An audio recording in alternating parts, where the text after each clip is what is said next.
episode we will use English because the subject matter today is nowadays very heated on not only in our daily life but also in the internet, because in the previous year of the COVID, to be Chinese is just really not very easy.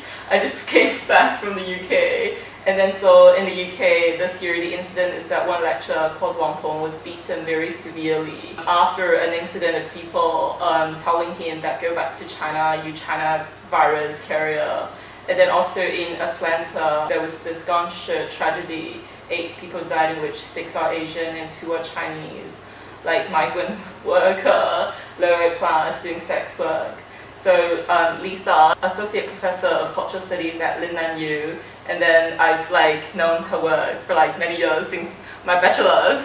And then she's a scholar of post-colonialism and also ethnic minorities here in Hong Kong. So I think she's the one who we can discuss this topic. So what do you think of?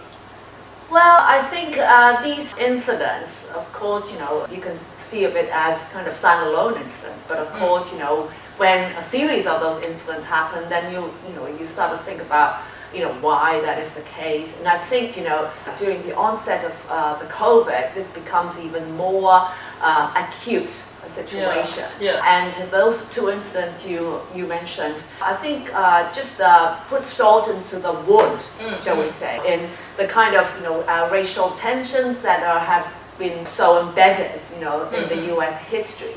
And these current incidents, which are targeted against the Asians, just show this kind of racism against Asians have been there for a long time, but how it sort of gets more currency with the onset of virus. I mean, we're probably not here to discuss the origin of the COVID, right? But in any case, how COVID, the onset of a virus, actually stir up the kind of racial stereotypes, if not the kind of racism, as a kind of mentality or even an ideology has been able to be reinforced or find new fuel. So that whenever these incidents, COVID, happens, or whenever a virus happens, or whenever something happens, it just kind of goes straight to reignite that kind of racist feelings against what we call the ethnic or the racial other. And I think this attack against Asian American females is an added layer to this kind of racialization of the other, in that women are often the target for gender reasons, for biological reasons, right? Women are often seen to be the weaker one. And I think there's also this element that the Asian race or the Asian women have long been racialized but also sexualized. And we see a lot of images, right? Asian American representation in films, in Hollywood films, where the Asian woman is often portrayed as slender, fair-skinned, for an exotic, almost, and also erotic gaze and pleasure, for maybe not just men or even for women. So this kind of complicates the whole issue about racism in the States. I totally agree. So when I was doing my DPhil in Oxford, the department was called Oriental Studies, which is very spot on. I know. Of course, when we talk about post-colonialism, we couldn't skip his book about Orientalism, in which he also talked about how Asian women, or basically the book is about the Asian as the other, was kind of constructed by the West, by the whites, to kind of reconstruct and reconfigure what they are, so to enhance their imagined community as modern compared to the rest, the Oriental. So of course, the Oriental become the object of gaze, and the men become the object of conquering. So but then I noticed a very interesting line from what you just told me, because you distinguish between ethnic and racial other. And then in these incidents that we see in terms of China virus in the West, there are different responses. For instance, Chinese students have been organizing petitions to kind of say anti-Asian hate, but at the same time we see a lot of very peculiar and even very interesting strategies. Like for instance, Korean or Japanese communities printing out t-shirts like Kit Karn, I'm Korean, or Kit Karn, I'm not Chinese.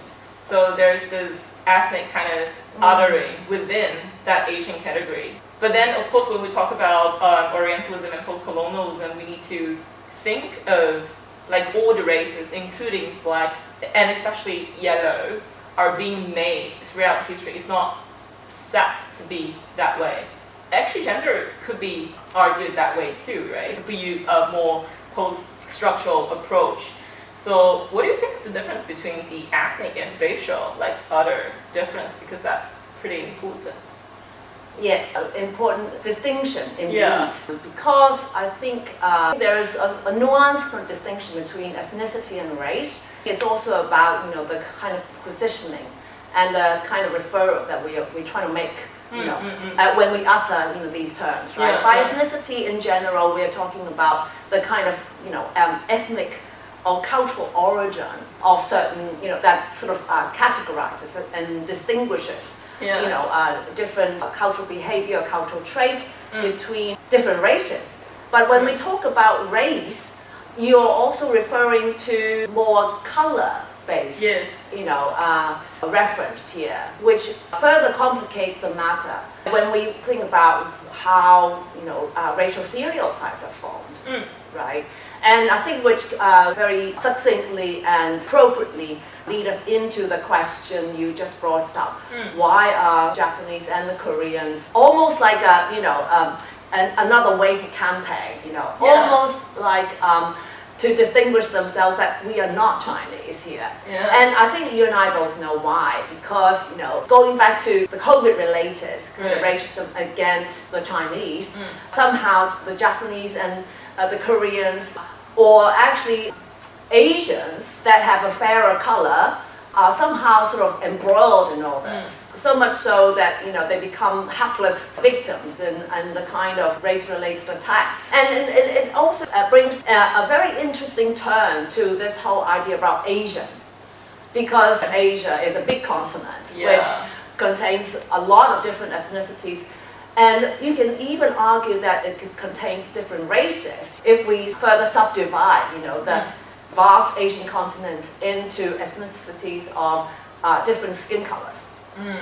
So whereas Asians with fairer color tend to be targeted, those who have darker skin color, might not be, might be excused from this, right? In the Western context. Indeed. In the Western context, yes. Indeed. And it just further complicates our thinking of Asia, right? Asian. Yeah. Yeah. So that it could be a good example how we could distinguish between racism and ethnicities, or race and ethnicities. And of course, if we continue to think along those lines, then I mean, this kind of almost sort of an added wave of campaign among the Japanese and the Korean communities in the US or even the Western context. If we bring this kind of ethnic tension between Chinese and Japanese and Koreans back to this context here that we're situated in, then of course this kind of the feelings towards this whole target against Asians in the US somehow gets associated with the kind of a simmering geo-cultural national tension within East Asia. Yeah, I think that's a very genius remark, because I didn't really think of it this way before. I actually had a thought of kind of Asian, and also when we talk about yellow peril, it's anti-Chinese hate. It's yellow peril, it's not like Asian peril. In the UK, when we talk about Asian, the first that we come up is the ex-colony of India. And then also India and British are more likely to be considered British compared to Chinese British. It has very intertwined history, of course, with the colonialism. And also, when we talk about race, it's just very interesting that Japan in the 18th century, 19th century were categorized as white in South Africa, the previous colony. And also they also actively consider themselves as the white, because to be white at the very beginning is not only about the color of the skin, it's about how we define civilization. So yes, this brings up a very interesting turn to this whole discussion, because in England, the idea about Asian, it's a very different thing, right? Yeah. In England, referred to as Asian basically simply refers to the Indians, right? Indians, or what we call as South Asian. South Asian. Indians, Pakistanis, Sri Lankans, Bangladeshis, right. and what have you. And the kind of the imagination of Asian could be very different. But then, of course, the presence or increasing presence of Asians from like East Asia, from Japan, Korea, and of course China, complicates the reference of Asian. The Orientalization of the racial other is not just about the kind of Asian that we sort of would think of in this context, but it refers also to the Middle Eastern. Exactly. That's a sort of so-called Far East, right? Far East. Where the Arab women are often portrayed in pictures, paintings. Sexualized. We think of Flaubert. Arabian women are often sexualized, eroticized, exotified, for the gaze of the colonialists, right? And then how this kind of image actually extensified and also reinforced, in films and other kinds of media. Right. So going back to the whole idea of yellow peril, the East Asians or the Chinese, have often been portrayed in Hollywood films. We think of characters like Fu Manchu, of course. The slitty eyes, sort of angular moustache, was seen as kind of the demon, right? That comes from the East, right? And he's always the evil ones, right? The bad guys, right? So these representations goes to reinforce the kind of racial stereotypes that distinguishes between the West and the racialized other, right? How the West was often seen as rational, civilized, artistic, intellectual, smarter, more hardworking, whereas all the others were seen as unclean, unhygiene, lazy, dim-wit, and the women, of course, were seen as promiscuous, sort of too easy, and basically serving the kind of sexual pleasure of the Western men. Yeah, now that we've discussed Chinese as minorities in the West, and I know Lisa specialized in South Asian minorities in Hong Kong. So, and that takes the context very different, because especially compared to how Indian were perceived in the UK and Chinese are perceived in the UK, and how they're perceived here in Hong Kong in a Chinese dominant society. Could you talk a bit about how South Asian minorities, because they're very visible in Hong Kong actually, but at the same time they're treated in a way that is almost invisible, like by the majority in the society. Could you tell us more about? We have to, be clear where we are situating. This kind of discussion is, rather than like generalizing. Of course. The situations of racial minorities or the racialized others. So then we're talking about Hong Kong, where I'm more familiar with. I think my initial interest, I think my foremost rationale in researching into South Asians in Hong Kong, the central point that I want to bring out, how in different contexts, especially in the context of Hong Kong, some races or ethnicities are often minoritized or treated as minorities. And the reason I want to do this is, I think, stems from from a justice point of view or equality point of view, because we find quite common in different contexts and different societies how one thing leads to another, right? How being a numerical minority, or how political minority, or cultural minority often leads to various forms of marginalization. Here, I'd like to put a footnote on, as if I'm kind of writing a book. Yes. But the reason I kind of categorize as South Asians basically reflects, the reason why I want to use this sort of broader term rather than just to mention the different sort of South Asian ethnicities. Because, in Hong Kong, we see that or what I'm referring to, specifically in South Asian minorities is Indians, Pakistanis, and Nepalese. The reason why I want to focus on these three ethnicities is that they have the longest history among other ethnic minorities in Hong Kong. The three ethnicities that I was referring to have been brought over by, or as a result of British colonization.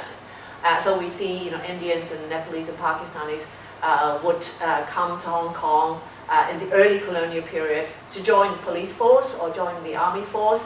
So they actually fought and defended for Hong Kong for various, over various events. But the problem is that they are either numerically very small number. We're talking about the Indians, the Pakistanis, and Nepalese. To date, only sort of come up to like 1% of the whole Hong Kong population. Yeah, so far. So they are numerically a minority. And maybe because of that, we also see how these different ethnicities have been perpetually marginalized. Yeah. And because of this, what we call structural discrimination, shall we say. Because we find them, despite their historical contribution to Hong Kong, they are often, neglected, of the needs in terms of education, in terms of employment, or even in terms of, distribution of social resources. So that's why I think, I come into this whole discussion, from that kind of, perspective. So that hopefully through my research, through these publications, I would not only sort of fill the gaps, in terms of research, the situation of South Asians in Hong Kong, but also to, sort of raise the awareness in society that, there is racial discrimination. There is racism in Hong Kong. And let's not sort of turn a blind eye against it. Yeah, exactly. So I was reading Understanding South Asian Minorities in Hong Kong, which is a book by Professor Lisa Leung and Professor John Ernie, a professor at HKBU. And then so you really covered almost everything from law to education to history. Of course, that's a very important narrative to include them as the maker of Hong Kong history instead of always at a margin compared to, well, and also and so in the very end, you kind of had some policy or like utopian policy-wise how do you guys call it? It's like an appeal or that an imagination of how we could have a political multiculturalism in Hong Kong. So from my understanding is that, of course, in whichever society that we live in, may it be UK or here, like there must be like numerically minority, majority, that's for sure, because that we couldn't change. But then can we imagine a society that is more inclusive in a way that we do not impose structural kind of structural obstacles to some minority, but not the other, well, as favoring the other. So that's what I get. So I think that's, but in the new book, you, so this is Lisa's new book, Ethnic Minorities, Media and Participation in Hong Kong. You move a lot to their media and very creative, like comedian, like stand-up comedian, and also other like cultural practices. Like, could you talk a little bit about how they kind of use these tactics to craft their sense of belonging as Hong Konger? Going back to, I've been working on, especially in this new book, we also see that, the second and third generation of South Asians here in Hong Kong, because of years of, of discrimination and minoritization, these ethno-racial minorities have actually developed a set of tactics or even strategies, to survive, to cope with it, right? And this is a kind of almost like a wisdom, a skill set, you know, that they have developed, not only to survive, but also to express themselves, you know, or even to talk back against, you know, the dominant other, the majoritized other. So I think, you know, through this kind of lens, not only do I want to celebrate the success stories that, you know, these younger generation South Asians were able to, you know, put aside or even sort of breach, you know, the kind of structural inequalities, but actually rise and shine.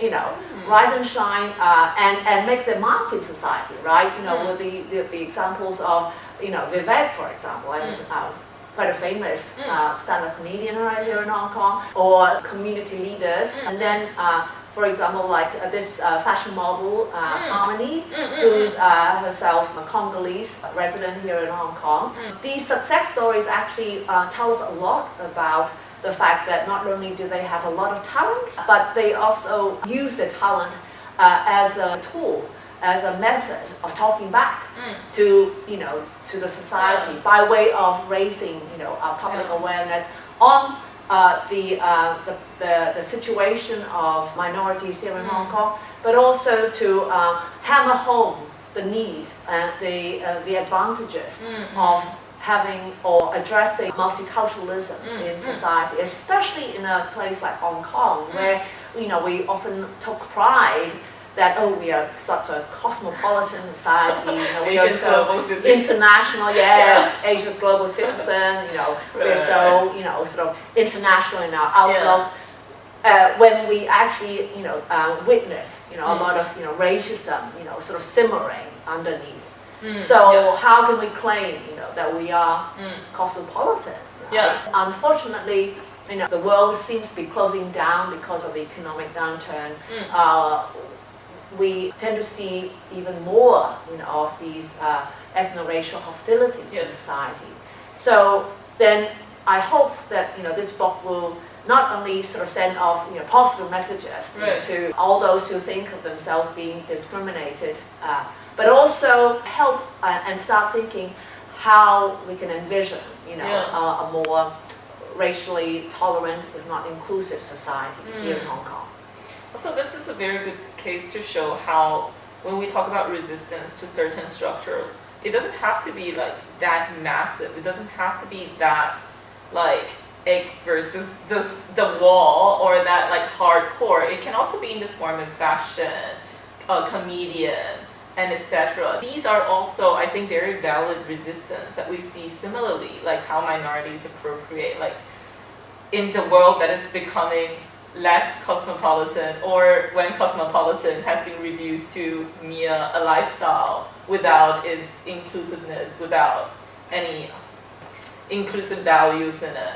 So. Then these are also the kind of tactics that I was referring to. I mean, we don't have to, like, you know, always enter into these hardcore sort of resistance. Right? You know, there are a lot of creative ways. Okay, of, you know, talking back whilst, you know, bringing out, you know, messages about, you know, cultural inclusion with the hope of bringing more attention. Right? So I think there's also sort of ties in with, you know, the increasing scholarship on what we call as performance studies. And like performance itself, you know, is not just about performing arts, but also it actually talks about or includes, you know, everyday practices we engage in, you know, as a way to show our resilience, if not, you know, to talk back against the kind of injustices, the kind of asymmetries in society. So I think these are just some of the examples, right? I'm sure, you know, as, you know, creative minds, especially among a younger generation, I'm sure there will be, you know, more ways through media, through networks, forms, art forms, to work towards, you know, forging a more multicultural society. I think resilient is really the key word. It doesn't mean very black and white, oh, you're defeated and therefore you do nothing. But then to think of like alternative, creative ways that could still get some very critical, important voice like being heard. So I think resilient is really kind of a more long-term, strategic, and also like important way. Yeah. I guess, I think all this talk about resilience, resistance, or tactics or agencies have to, again, be situated in different contexts. Right? Because we are very, different in our cultural and historical cultural and, racial setup. So I think, especially in an ethnically and culturally homogeneous society like Hong Kong, then I think these what we call creative or even sort of softer tactics might create more resonance in society. Yeah, I agree. So I know Lisa Leung is also a previous director of the Master's Cultural Studies program at Leung. So you also talk about performance studies, and I noticed that in the department we have like a lot of different sectors, like, and also popular cultural, right? So like, could you kind of briefly introduce what the students would kind of learn if they come to the master's program? Okay, sure. Right. Well, our Masters of Cultural Studies program has had quite a long history already. We actually started in 2004 with an idea to try to engage in more emergent debates, especially around cultural studies, but also to situate it in the context of Hong Kong or of course the neighboring areas, and to try to take it down through a wider, broader sort of spectrum of cultural studies. So on the one hand, we have got these core required courses which would discuss important concepts and origins, of cultural studies theories, and then we have got a range of courses as electives. So in terms of the nature of the topics, it ranges from media courses, digital media courses, film courses, to globalization, and also to newer debates like, say, for example, animal rights. And we also have, quite a strong sort of direction on gender and sexuality. And in fact, we are developing more new courses. And then we've also got this concentration on performance studies, which, as we discussed earlier, performance studies itself, as a emergent discipline, how it's actually resonates with, some key orientations of cultural studies, but also, how performance studies theories could be applied to different realms of arts and culture. For example, we've got theatre and dance and music and performance, but also performance as a lens, a critical lens, how it could be applied to and also related with gender and race. So, it's about an intersectional kind of approach to these emergent, issues that we see in Hong Kong as well as, in the world. Yeah, that's great. Yeah. We can end up here. Thank you so much.